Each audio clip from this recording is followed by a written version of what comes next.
12 जून 2025 दोपहर 1:38 अहमदाबाद एयरपोर्ट से उड़ान भरने वाली फ्लाइट AI 171 ने टेक ऑफ किया।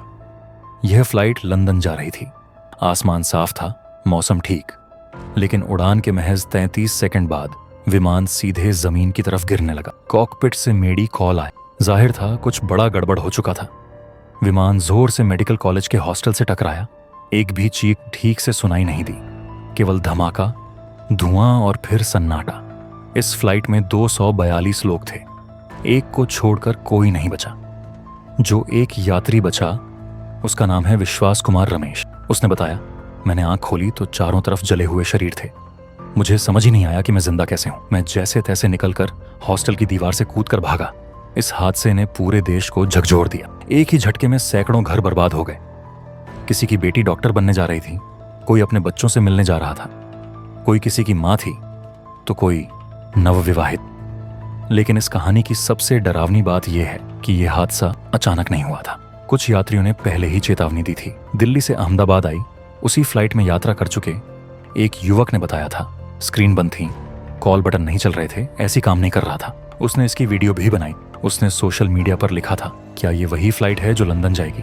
क्या इसमें लोग सुरक्षित होंगे? शायद उसकी चेतावनी को गंभीरता से लिया जाता तो आज का दिन कुछ और होता। टेक ऑफ के दौरान विमान जमीन से केवल 625 फीट ऊपर गया था। ज्यादा लिफ्ट नहीं मिली। जांच में सामने आया है कि फ्लैप्स या लैंडिंग गियर शायद सही से काम नहीं कर रहे। कुछ एक्सपर्ट मानते हैं कि विमान का नोज ट्रिम गलत था, जिससे लिफ्ट नहीं बन पाई। ब्लैक बॉक्स से पता चला कि पायलट ने आखिरी समय तक कंट्रोल पाने की कोशिश की, लेकिन सिस्टम ने जवाब दे दिया था। एयर इंडिया ने कहा है कि ये बोइंग 787.8 मॉडल था और उड़ान के पहले सभी जांच पूरे किए गए थे। लेकिन अब उसी मॉडल की सभी फ्लाइट्स को दोबारा जांच के लिए रोका गया है। ये वही बोइंग कंपनी है जो पिछले 1 साल से लगातार विवादों में घिरी है। खराब क्वालिटी कंट्रोल, डीले बोल्ट और एयरक्राफ्ट डोर उड़ जाने जैसे मामले सामने आ चुके हैं।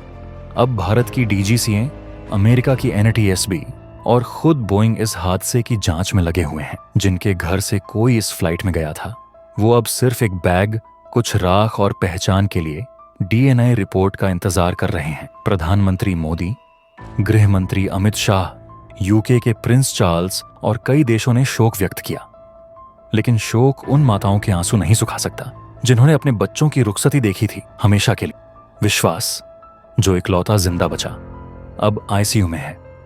उसकी हालत स्थिर है, लेकिन उसकी आंखों में जो डर है वो पूरी जिंदगी नहीं जाएगा। ये सिर्फ एक हादसा नहीं था, ये सिस्टम की लापरवाही थी। ये अनसुनी चेतावनियों की कीमत थी। हमें ये नहीं भूलना चाहिए कि टेक्नोलॉजी तभी तक भरोसेमंद है जब तक इंसान सतर्क है। आज नहीं तो कल ये हादसा हो ही जाना था, और अब जब हो गया है तो सवाल पूछने चाहिए, किसकी गलती थी? अगर वो युवक दिल्ली से अहमदाबाद आते वक्त सिस्टम की खराबी की बात नहीं करता तो शायद ये सब केवल एक दुर्घटना मानी जाती। लेकिन उसने कहा था, वीडियो बनाया था, आवाज उठाई थी, फिर भी कुछ नहीं हुआ। कभी कभी एक चेतावनी एक पूरी फ्लाइट को बचा सकती है, लेकिन जब सिस्टम बहरा हो जाए तो हादसे लिखे जाते हैं। यह डॉक्यूमेंट्री उन सब के लिए है जो इस फ्लाइट में थे, जिनका सफर कभी पूरा नहीं हुआ। अगर आप उस फ्लाइट में होते तो आपकी आखिरी ख्वाहिश क्या होती? और अब सबसे हैरान कर देने वाली बात, विश्वास कुमार रमेश, वही शख्स जो इस पूरे हादसे में अकेला जिंदा बचा, वो इमरजेंसी विंडो वाली सीट पर बैठा था।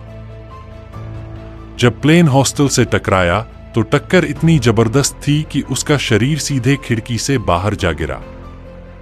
वो प्लेन के मलबे से काफी दूर मिला। लोगों ने कहा, ये कैसे बचा?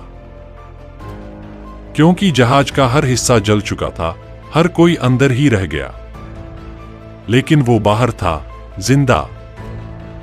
वो खुद भी नहीं समझ पाया कि ये कैसे हुआ। शायद यही वजह है कि कहते हैं, जब ऊपर वाला किसी को बचाना चाहता है तो फिर कुछ भी हो जाए, वो बच ही जाता है। हम उन सभी 241 लोगों की आत्मा की शांति के लिए प्रार्थना करते हैं। ईश्वर उन्हें अपने चरणों में स्थान दे और उनके परिवारों को इस दुख को सहने की शक्ति दे।